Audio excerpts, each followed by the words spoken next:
आज के इस वीडियो में हम आपको आचार्य प्रशांत के द्वारा उनका एक बुक है डर, इसके बारे में इसमें से एक चैप्टर आपको एक अध्याय इसमें इसका आपको हम समझाएंगे।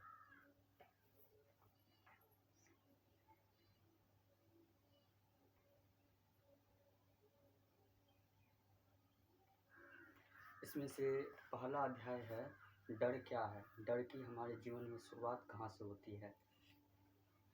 इसमें कुल अगर हम देखें तो कुल इसमें लगभग 29 वो होगा। हाँ, कुल इसमें 29 अध्याय है। इसमें से आपको आज हम पहला अध्याय करके दिखला रहे हैं पढ़ के। इसमें लिखा क्या हुआ है, आचार्य प्रशांत जी इसमें लिखा क्या है। तो पहला अध्याय में है डर भाग शुरुआत 1। प्रश्नकर्ता, जब बचपन से ही डर घुस घुस कर भर दिया गया है तो अब आप क्यों फियरलेस या फिर निर्भरता सिखा रहे हैं। मतलब जब बचपन से ही हमारे जीवन में डर की शुरुआत किया गया है तो क्यों आपको निर्भरता और निडरता की ओर कहने को कहा जा रहा है। आचार्य प्रशांत जी कहते हैं, रहीमन फाटे दूध को मथे न माखन होए, गाड़ी छूट गई है, जिंदगी खत्म हो गई है, अब कुछ बचा नहीं है, अब तो घर जाओ, खेल खत्म, अगले खेले में देखा जाएगा। होती है कई लोगों की मान्यता पुनर्जन्म की, अब कुछ नहीं हो सकता, जिंदगी खत्म हो गई है। बात तुमने मूल रूप से ठीक बोली है, तथ्य तुमने ठीक पकड़े हैं कि बचपन से ही मन में डर बैठाया जाता है। तुम 6 महीने के थे तब भी डर का प्रयोग किया गया, तुम 2 साल के थे तब भी डर आजमाया गया। आज दिखाकर कहा गया, आंख दिखाकर कहा गया, कुछ खा लो। तुम 5 साल के थे और ठीक से लिख नहीं पा रहे थे तब भी डर का प्रयोग हुआ। तुम्हें परीक्षाएं देनी थी तब भी मन में डर ही था कि अगर इतने नहीं आए तो मैं किसी काबिल नहीं रह जाऊंगा। पढ़ाई में भी डर और नौकरी में भी डर। तो बात तुम्हारी सुनने में ठीक लगती है, लेकिन एक बात बताओ, 6 महीने का बच्चा, 2 साल का बच्चा, 10 साल का बच्चा, 15 साल का बच्चा अभी ना समझ है। बाहर से उसे तो कुछ भी दिया जाता है, उसे स्वीकार करना ही पड़ता है। तुम तो अभी क्या 6 महीने के या 2 साल के या 10 साल के हो, आज क्या मजबूरी है। हाँ, तुम्हारे अतीत में ऐसा बहुत कुछ है जो जबरदस्ती का है, वो नासमझी है। जहाँ तुम्हारा कोई बस नहीं चला, यहाँ से 40 कोस दूर तक जब रात में बच्चा रोता है तो माँ कहती है कि बेटा सो जा, नहीं तो गब्बर आ जाएगा। आज भी गब्बर आ रहा है क्या? आज भी सोने के लिए गब्बर की लोरी सुनते हो? अब आज तू न वो बच्चा है, न वो डरने वाली आवाज है, न गब्बर का खौफ है। आज क्यों डरे हुए हो? बच्चे के सामने कोई विकल्प नहीं था तो आश्रित था और नासमझ था। तुम क्यों आश्रित और नासमझ दोनों बने हुए हो? आज परिपक्व हो, खूब उम्र हो गई है तुम्हारी, पढ़े लिखे हो, आज डर का क्या कारण हो सकता है? क्यों उसको पाल कर बैठे हो? याद रखना ये बात, हम 8-10 साल के बच्चों में तो बोलने भी नहीं जानते कि डर को पीछे छोड़ और ये कर और वो कर, क्योंकि उसकी जिंदगी में डर का आना पक्का है, एक तरह की अनिवार्यता है, और उसकी जिंदगी में डर का उपयोग भी है, क्योंकि बहुत सारी बातें वो समझेगा भी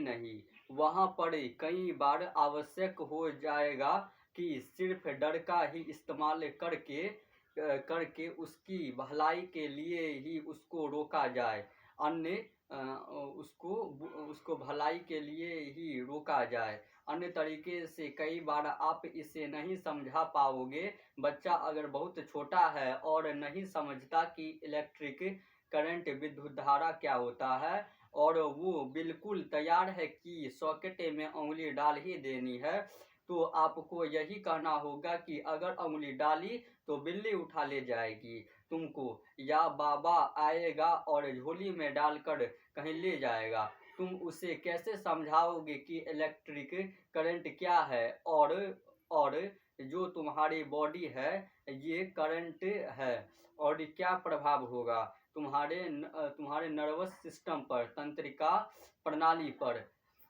विद्युतीय प्रभाव का कैसे समझाओगे। तो वहाँ पर डर ही थोड़ी उपयोगिता हो जाती है।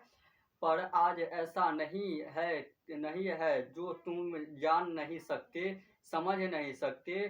तुम अगर आज भी डरे हुए हो तो फिर डरे में तुमने कोई स्वार्थ खोज लिया है। बच्चे का डरना मैं एक बार समझ सकता हूँ, तुम्हारा डरना नहीं समझ सकता। हमें ढूंढना पड़ेगा कि हमने डर को क्यों पाल लिया है। हमारे पास अपनी आंखें हैं, समझ है, दुनिया को देख सकते हैं, पढ़ते हैं, टेक्नोलॉजी भी जानते हैं। हमें कैसा डर, किस बात का डर। डर में एक गहरा स्वार्थ छिपा हुआ है। जानते हो स्वार्थ क्या है? डर दीवार की तरह होता है। डर कहता है कि मेरे भीतर रहो, बाहर खतरा है। जैसे दीवारें होती है न, इसके भीतर रहो, बाहर खतरा है, बड़ा खतरा है। बाहर हथियारे घूम रहे हैं, बेरोजगारी घूम रही है। भीतर रहो, सुरक्षित रहोगे। और इस भीतर रहने में हमने अपनी सुविधा ढूंढ ली है। डर के भीतर बने रहने में डर हमें सुविधा देता है अपने अतीत को ही आगे बढ़ाते रहने की। ये कमरा है, इसमें बचपन से रहा हूँ, मैं इसको जानता हूँ। और इन दीवारों के बाहर खौफ फैला हुआ है। मैं नहीं जाता बाहर, मुझे इसी में रहने दो न, मुझे बाहर जाना ही नहीं है। हमारा जो आलस है उसको सहारा देता है डर। हमारे डरों को चलते रहने की सुविधा देता है डर। जो आदमी निडर हो गया उसके लिए दीवारें शेष रहेगी नहीं। दीवारों में वो बंधन लेकर, लेकिन हमने उनसे जोड़ लिए हैं अपने स्वार्थ। क्या स्वार्थ है? दीवारों से सुरक्षा की अनुभूति होती है। डर के भीतर बने रहो, सुरक्षित महसूस रहते हो। जैसे भी है ठीक है। यहाँ पर वो बातें बच्चे के लिए समझ में आती है कि अभी उसे में काबिलियत ही नहीं है कि वो बाहर निकले और दुनिया को देखे, अपने दायरों को तोड़ पाए। तुम्हारे लिए वो बातें वाजिब बिल्कुल भी नहीं है। दीवारों से तुम्हें और भी कुछ मिलता है। दीवारें बांटती है। दीवारें कहती है कि तुम लोग हैं जो हमारे भीतर है, इस कैद के, इस कमरे के, और कुछ है जो इसके बाहर है। अंदर कौन है जिसको मैं लगातार जानता ही आया हूँ। बाहर कौन है जो अनजाने हैं। भीतर कौन है, मेरे घर परिवार, वो सब लोग जिनसे अतीत में मेरा संपर्क रहा है। ये मेरे जाने पहचाने लोग हैं, इनके साथ सुविधा है। और बाहर कौन है, वो लोग जो नए हैं, जिनको अभी जाना नहीं, जिससे दूर रहा। हिंदू हूँ अगर मैं, तो इस कमरे के भीतर, इन दीवारों के भीतर सिर्फ हिंदू भरे हुए हैं, बाकी सब बाहर है। और मैंने अपने आप को विश्वास दिला दिया है कि वो बहुत खतरनाक लोग हैं, इसलिए खौफ है। जो भी कुछ मेरी पहचाने हैं वो तो सब इन दीवारों के भीतर ही है। और जिनसे मेरी पहचान नहीं है वो मेरी पहचान से बाहर के हैं। बाहर के हैं वो सब इन दीवारों के बाहर हैं। मेरे अहंकार को पोषण देता है डर। आज तुम्हारे लिए डर का यही महत्व है और इसी कारण तुम डर को छोड़ना नहीं चाहते, वरना कोई वजह नहीं है कि तुम डर को न छोड़ दो। तुम सब काबिल लोग हो और डर, लेकिन तुम पैदा नहीं हुए थे कि तुम कहो कि नहीं सर, डर कौन है, कौन छोड़ पाया। सब काबिल लोग हैं, जो छोड़ सकते हो, निर्भरता स्वभाव ही है तुम्हारा। पर छोड़ोगे कैसे, क्योंकि उसी डर में तो तुम्हारे अहंकार को खुराक मिल रही है। मैं क्या हूँ ये तुम्हारे डरों द्वारा ही निर्धारित हो रहा है। बड़ा मुश्किल हो जाएगा तुम्हारे लिए ये कह पाना कि मैं किसी एक देश का हूँ। अगर तुम्हारे देशों का डर ही मिट जाए, बड़ा मुश्किल हो जाएगा तुम्हारे लिए ये कहना कि मैं कुछ भी हूँ। अगर उससे बाहर जो कुछ है उसका डर खत्म हो जाए। डर का अर्थ है परायापन। जहाँ पर्यापन है वही डर है। पर्यायपन का एक बड़ा लाभ यह है कि उसमें अपनापन पुष्ट होता है। अपने तभी तो है जब कुछ पराये बने रहे, और यही पराये डराते हैं। बातें देख पा रहे हो, किसी को अपना कह जाने के लिए अति आवश्यक है कि दूसरे को पराया कहो, वरना अपना कैसे कह पाओगे। किसी को भी अपना तभी कह सकते हो जब साथ के परायों का निर्माण करो। और जहाँ पराये हैं वहीं डर है। यही पराये इन दीवारों के बाहर खड़े हैं। और जहाँ तुमने अपने बनाए नहीं कि परायों का भी निर्माण कर लिया। मेरे में यही सब अहंकार है और इसी पर हम जी रहे हैं। यही तो स्वार्थ है जिसके कारण हम डर को पकड़ कर बैठे हुए हैं। इन्हीं तो अब का छोड़ देते। ध्यान देना कि मैं कह रहा हूँ बच्चे के लिए ये उत्तर वेद नहीं है, पर हमारे लिए, क्योंकि हम में से कोई बच्चा नहीं है। हमने जानते बुझते पकड़ रखा है डर को। आज जानोगे, आज छोड़ सकते हो।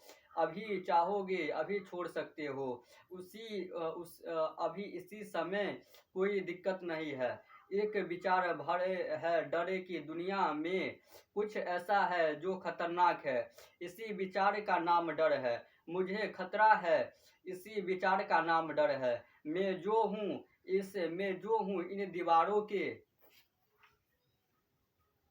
इन दीवारों के भीतर हूँ। यही मेरा सब कुछ केंद्रित है, सीमित है। और बाहर जो खौफनाक दुनिया है वो मुझसे कुछ छीनने पर आमादा है, कुछ छीनने का प्रयास कर रहा है। इसी का नाम डर है। जिस दुनिया को तुम जानते नहीं, जिसको तुम कैसे कह सकते हो कि तुमसे कुछ छीन लेना चाहती है। भविष्य को लेकर डरे रहते हो। पूरी दुनिया भविष्य को लेकर आशंकित रहती है। और भविष्य किसी ने देखा क्या, पर डर सबको उसका है जिसको तुम जानते नहीं। जिन लोगों को, जिन समुदायों को तुम बिल्कुल नहीं जानते, बड़ी मजेदार बात है कि तुम सबसे ज्यादा उसी से डरते हो जिसको तुम जान गए, जिसके संपर्क में आ गए। पूरे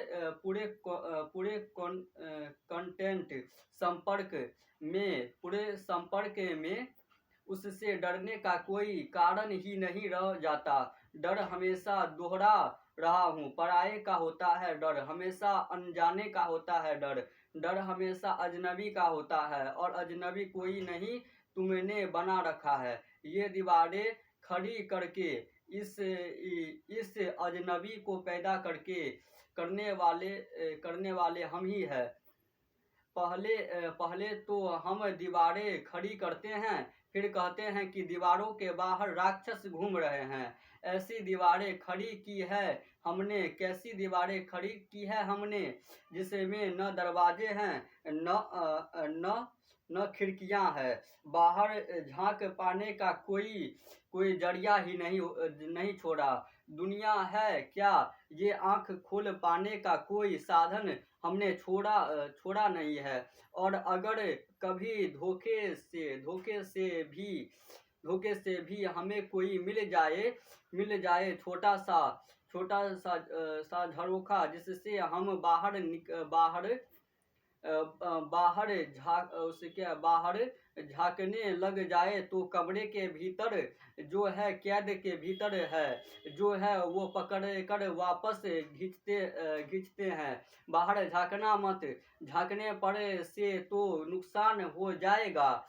तुम्हें झांकने भी नहीं दिया जाता, देखने भी नहीं दिया जाता। बस डरे रहो, सहमे रहो और इस दुनिया के भीतर बैठे रहो। मिल जाने में आनंद है, उत्सव है। दीवारें को ढहा देने का ही नाम प्रेम है। और जहाँ प्रेम है वहाँ डर नहीं होता है। वो तुम्हारी जिंदगी में मौजूद नहीं। जो ताजुब क्या है कि जिंदगी डरे से ही भरी हुई है। बात समझ में आ रही है ना? डर को हमने पाला है, डर से हमने अपनी पहचान बना ली है। मैं हूँ, मैं क्या हूँ, मैं ये हूँ, ये कौन है? जो इनसे जुड़ा हुआ है और इनसे अलग है। दो अलग अलग श्रोताओं की ओर इशारा करते हुए जिनसे जुड़ा हुआ हूँ उनसे क्या है? आकर्षण पहचान और जिनसे अलग हूँ उनसे क्या है? अजनबीपन, खौफ, डर, ये दीवारें, ये पहचानें क्यों खड़ी कर रखी है? इनको गिरा दो, डर का कोई कारण नहीं बचेगा जो कुछ तुम्हें सीमित करे। एक छोटा सा सूत्र दे रहा हूँ, जो कुछ तुम्हें सीमित करे वही तुम्हारे डर का कारण है। जो कुछ तुम्हें सीमित करता है, जो भी तुम्हें बंधन में डालता है, वही तुम्हारे डर का कारण है। बंधन बड़ा मीठा लग सकता है, रिश्ते के नाम पर आ सकता है, सुरक्षा के नाम पर आ सकता है, सुविधा के नाम पर आ सकता है, किसी भी नाम पर आ सकता है, मोह के नाम पर आ सकता है, पर उसी से डर पैदा होगा। समझ में आ रही है बात? तुम्हारे गहरे से गहरे डर में भी कोई असलियत नहीं है। फिर वो सिर्फ खुद पाला हुआ है। एक विचार भर है, कोई असलियत नहीं है तुमने, कोई असलियत नहीं है उसमें। जिन दीवारों की मैं बात कर रहा हूँ, ये ईंट पत्थर की नहीं है, ये मानसिक है। तुमने पाल भर रखी है। अभी छोड़ो, दोहरा रहा हूँ, अभी छोड़ो, अभी छूटेगी। और प्रमाण दूं उसका। आज क्या ये पहला सवाल है? कितने ही लोग उत्सव होंगे ये बात करने के लिए, पर उन्होंने अपने चारों ओर दीवारें बनी रहने दी। और ऐसा नहीं है कि प्रश्नकर्ता मांस हड्डी का नहीं बना हुआ है। ऐसा नहीं है कि डर इसको नहीं उठा होगा, पर इसने कहा ठीक है, जो करना है वो सो करना है। हम नहीं देते अहमियत दीवारों को। और बात कर ली ना, और बोल दिया बड़ी सहजता से। क्या हुआ था जब बोल रहे थे?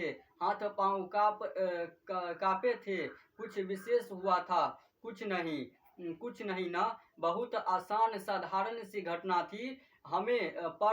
पर हम में से बहुत सारे लोग सिर्फ इस विचारों में रह जाते हैं कि अभी और क्या कभी और करेंगे, दीवारें कभी दीवारें कभी खड़ी दीवारें अभी खड़ी रहने दो, और किसी और दिन गिराएंगे, जिसे गिराने हैं वो अभी गिराएगा, यही है मौका।